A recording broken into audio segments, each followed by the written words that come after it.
to start off, that we've always felt that the more we can cooperate with each other, and I think we've been leaders in trying to ensure that cooperation. I convene meetings of the mayors at the political level each week, every Monday.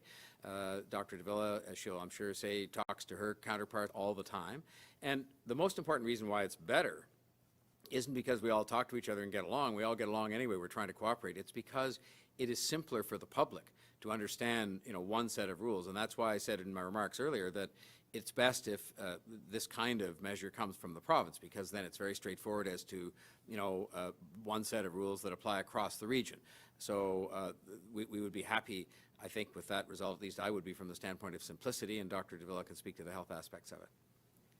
Yeah, so from a public health perspective, simplicity is part and parcel of making sure that the public health objectives can be achieved.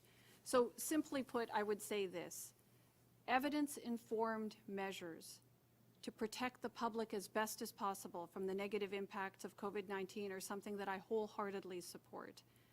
I would say, though, that it's important as well to think about the supports that are required over and above those restrictions and measures in order that people can actively participate and fully participate in doing what's best, not only for their health, but the health of the community around them.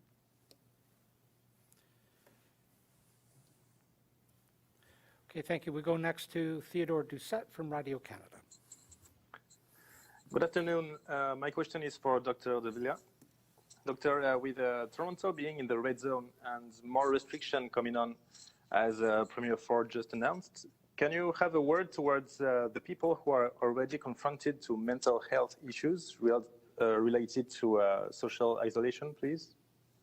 Yes, I mean, clearly this is one of an important concern related to COVID-19 and some of the restrictions that have been put into place. Recently at the Board of Health meeting, we talked about the importance of mental health to overall health and the kinds of measures that need to be put in place in order to best support mental health, given the circumstances that we find ourselves in with COVID-19 and the measures that are needing to be taken in order to control COVID-19 as best as possible. Mental health is obviously an important aspect of health. You can't have overall health without good mental health. So there are a number of services that are available. So this is one of those supports, one of those enhanced supports that's needed in order to manage COVID-19 and its health impact overall. So over and above the restrictions and measures that we're talking about, we do know that supports need to be put in place to manage things like mental health challenges that may arise as a result of the COVID-19 control measures that are put into place.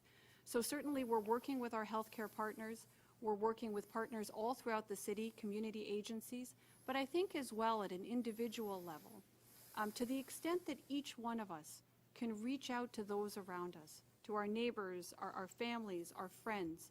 If we know that somebody is struggling, I would encourage each and every one of us to reach out and be that friend, be that support in order to alleviate any challenge. And of course, here in the City of Toronto, 311 is available.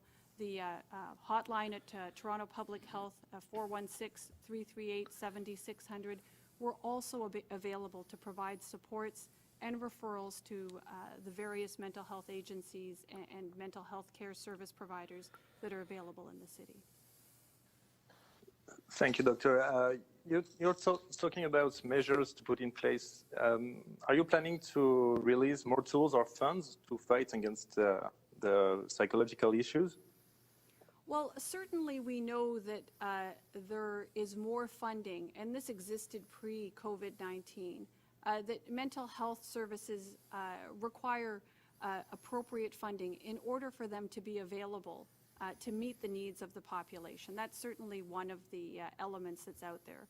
Service access is premised on funding, and as well, again, I can't emphasize enough how important it is for each and every one of us, outside of professional services that can be made available through the healthcare system, and outside of connections that can be forged through community agencies and social service agencies, which are just as important to mental health.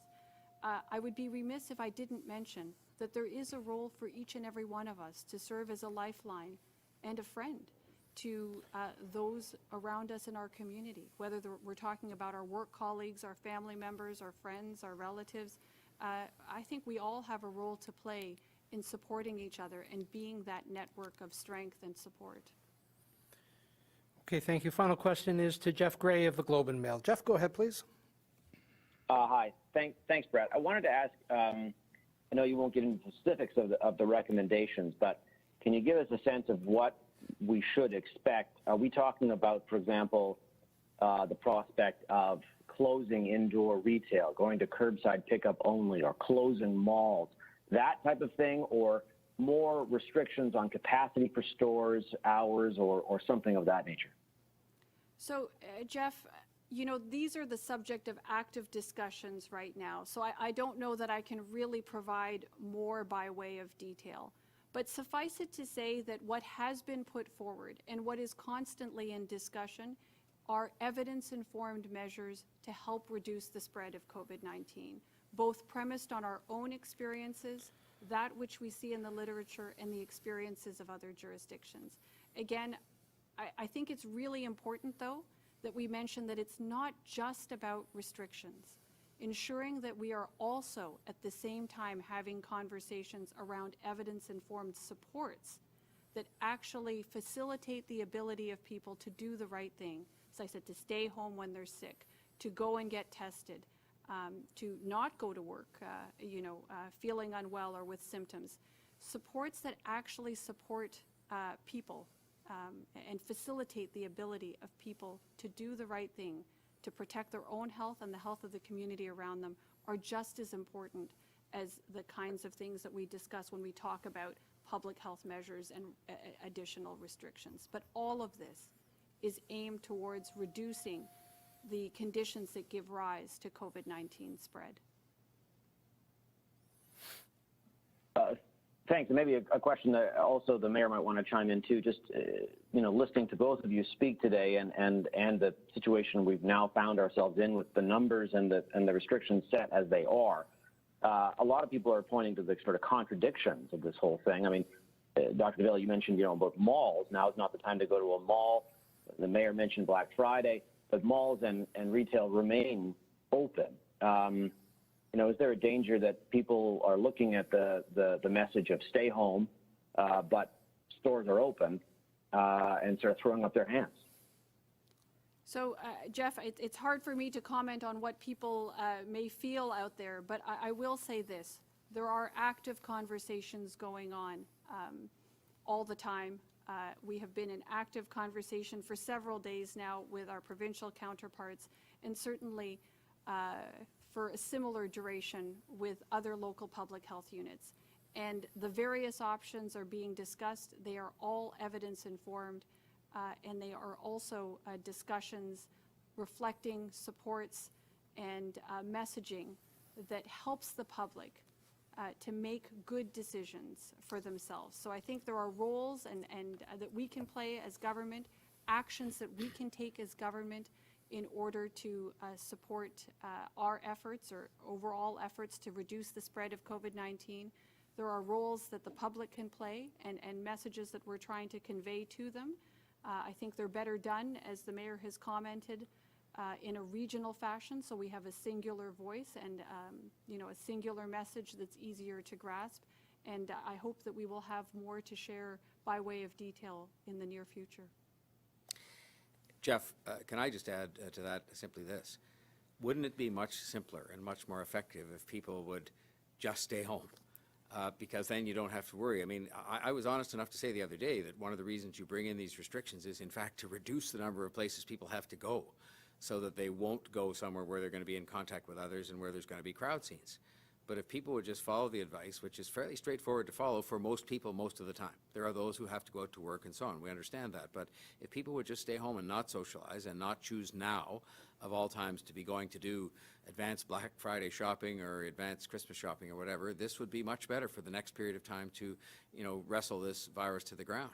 So that would be the best thing that would happen. But in the absence of that, we have to look at other ways in which we can cause these crowd scenes not to occur. And so those are the things that are under very active discussion, because we believe as a city very strongly, the medical officer and myself as mayor, that we have to do more in order to take these numbers that are clearly alarming and bring them under control. All right, thank you, Mayor. Thank you for joining us. That concludes today's briefing. Please stay well.